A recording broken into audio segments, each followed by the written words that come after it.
Salve Maria Santíssima, homilia sobre o Evangelho do primeiro domingo da Quaresma. São João Maria Vianney. Nosso Divino Salvador, tendo sido o nosso modelo em tudo, quis sê-lo também na tentação. Foi para isto que se deixou conduzir ao deserto. Assim como o bom soldado não tem medo do combate, assim também um bom cristão não deve ter medo da tentação. Todos os soldados são bons em guarnição, mas é no campo de batalha que se faz a diferença dos corajosos e dos covardes. A maior das tentações é não ter nenhuma. Quase se pode dizer que somos felizes de ter tentações. É o momento da colheita espiritual em que a ajuntamos para o céu. É como no tempo da cega, levantamo-nos de manhã bem cedo, damos-nos muito incômodo, mas não nos queixamos porque ajuntamos. O demônio só tenta as almas que querem sair do pecado e as que estão em estado de graça. As outras são dele. Ele não precisa tentá-las.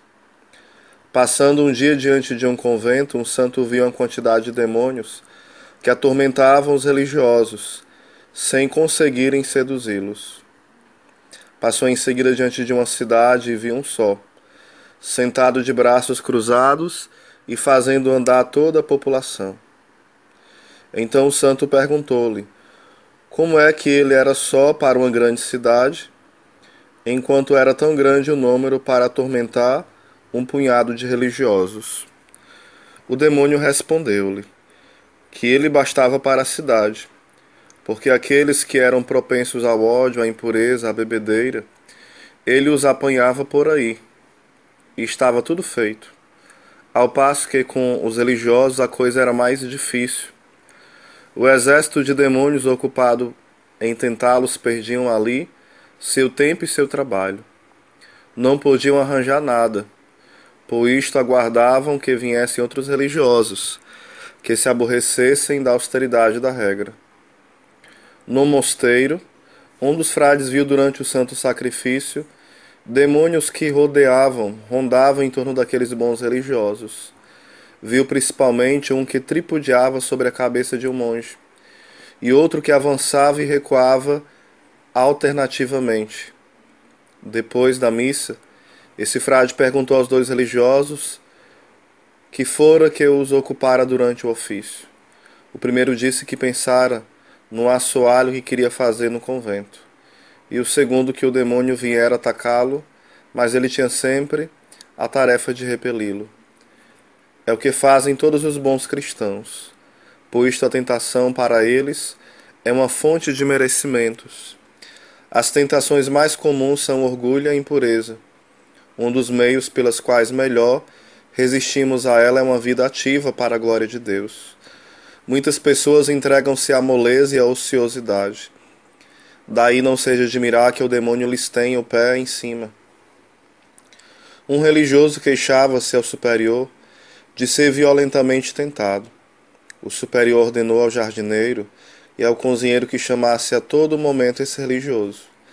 Algum tempo depois, perguntou-lhe como ia ele, e ele lhe disse: "Ah, meu pai, não tenho mais tempo de ser tentado." Se estivéssemos bem penetrados da santa presença de Deus, ser-nos-ia facílimo resistir ao inimigo. Com este pensamento, Deus me vê, nunca pecaríamos. Havia uma vez uma boa santa, creio que era Santa Teresa, que se queixava a Nosso Senhor depois da tentação e lhe dizia: "Onde estavas então, meu Jesus amabilíssimo, durante essa horrível tempestade?" Nosso Senhor respondeu-lhe: "Estava no meio do teu coração, comprazendo-me em vez de te combater." No caso aqui era Santa Catarina de Sena, né? No momento da tentação, devemos renovar firmemente as promessas do nosso batismo. Reparar e escutar bem isto. Quando fordes tentados, oferecei a Deus o merecimento dessa tentação para conseguirdes a virtude oposta. Se fordes tentados de orgulho, oferecei a tentação para obterdes a humildade. Se de pensamentos desonestos e impuros, para obterdes a pureza. Se for contra o vosso próximo, pedi a graça da caridade. Oferecei também a tentação para pedir a conversão dos pecadores. Isso despeita o demônio e fala fugir, porque a tentação se volta contra ele. Depois disso, ele vos deixará bem tranquilos. Um cristão deve sempre estar pronto para o combate. Assim como em tempo de guerra, há sempre sentinelas colocadas aqui e acolá para ver se o inimigo se aproxima. Assim também devemos estar sempre alertas para ver se o inimigo não nos arma ciladas e se não vem surpreender-nos. De duas, uma. Ou um cristão domina as suas inclinações, ou as suas inclinações o dominam. Não há meio termo. É como dois homens que se atracam, a ver quem será mais forte e derrubará o outro. Há quase sempre um que acaba pondo o outro abaixo, e quando o mantém por terra, com o pé na garganta, incomoda-se bem com ele. Assim também, com as nossas inclinações, a luta raramente é igual. Ou as nossas inclinações nos conduzem, ou nós conduzimos as nossas inclinações. Meus irmãos, como é triste deixarmos-nos guiar pelas nossas inclinações. Um cristão é nobre. Deve, como um grande senhor, mandar aos seus vassalos.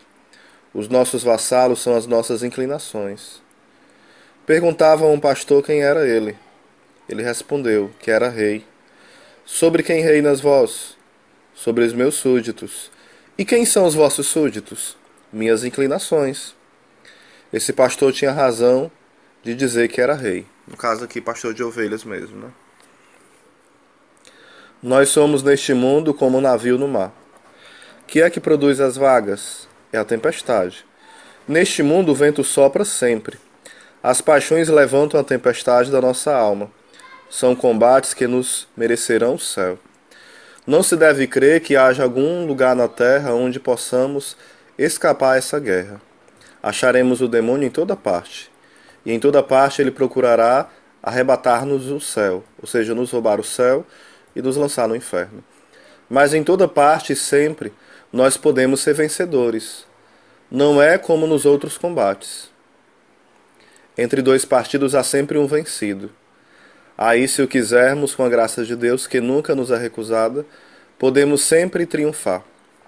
Quando julgarmos que tudo está perdido, temos só que gritar: Senhor, salvai-nos, livrai-nos de perecer, porque nosso Senhor está ali bem ao lado de nós, que nos olha com complacência, que sorri e nos diz: verdadeiramente tu me amas, reconheço que me amas. Efetivamente, é na resistência às tentações que nós provamos a Deus o nosso amor. Quantas almas há desconhecidas no mundo, as quais veremos ricas um dia de todas as vitórias de cada instante. É a essas almas que Deus virá. Vinde, que Deus dirá, melhor dizendo, vinde, benditas de meu Pai, entrai na alegria do vosso Senhor. O nosso anjo da guarda está sempre lá do nosso lado, com a pena na mão, para escriturar as nossas vitórias. Devemos dizer todas as manhãs: vamos, minha alma, trabalhemos em adquirir o céu. Esta noite, os nossos combates estarão findos. À noite. Amanhã, minha alma, todas as penas da vida estarão, talvez, passadas para ti. Nós ainda não havemos sofrido como os mártires. Perguntai-lhes se estão aborrecidos agora. O bom Deus não nos pede tanto. Há uns a quem uma simples palavra transtorna. Uma pequena humilhação faz adernar a barca. Coragem, meus irmãos, coragem. Quando vier o derradeiro dia, a vez de dizer: felizes combates que me valeram o céu. Combatamos, pois, generosamente, uma vez que o demônio vê que não pode nada sobre nós. Deixar-nos-á em paz. Eis aqui como ele age ordinariamente com os pecadores que voltam a Deus. Deixai-o saborear as doçuras dos primeiros momentos da sua conversão, porque bem sabe que não ganharia nada. Eles são por demais fervorosos. Aguarda por alguns meses que o seu ardor tenha passado. Depois começa a fazê-los descurar a oração. os sacramentos, ataca-os por diversas tentações. Depois vêm os grandes combates. É bem então que é preciso pedir a força de se não deixar abater. Há uns que são fortes, que quando são pouco tentados, se deixam levar como papel mole. Se andássemos sempre para a frente, como os bons soldados, quando viesse a guerra ou a tentação, elevaríamos o nosso coração a Deus e recobraríamos o ânimo, mas ficamos para trás e dizemos: contanto que eu me salve, é tudo que me é preciso. Não quero ser um santo. Se não fordes um santo, seria um condenado. Não há meio termo, ou santo ou um condenado. Há que ser um ou outro. Tomai tento. Todos os que possuírem um dia o céu serão santos. As almas do purgatório são, visto que não têm pecado mortal, já que têm apenas que se purificar e são amigas de Deus. Trabalhemos, meus filhos. Há de vir um dia em que acharemos não termos nada demais para ganhar o céu.